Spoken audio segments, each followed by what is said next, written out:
ज्याचं नाव पूर्वी प्राचार्य अरुणराव कलोडे कॉलेज होतं आणि एक डॉक्टर एम के उमाटे कॉलेज जे भामटी लोकसेवा नगर इथे आहे.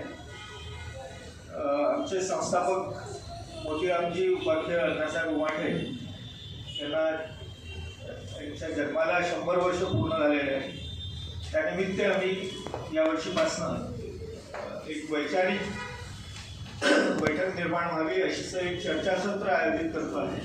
त्याला श्रीमंत बोकाटे सर येतात आहे आणि त्या कार्यक्रमामध्ये आमदार विकासभाऊ ठाकरे यांचा सत्कार सुद्धा ठेवलेला आहे. तसेच ॲडव्होकेट फिरदौस मिर्झा हे या कार्यक्रमाचे अध्यक्ष राहणार आहेत. या कार्यक्रमाच्या निमित्तानेच आम्ही काही गुणवंत विद्यार्थ्यांचा सुद्धा सत्कार करणार आहोत. त्यांना काही रोख रक्कम आणि मानपत्र असं त्या कार्यक्रमामध्ये देणार आहोत.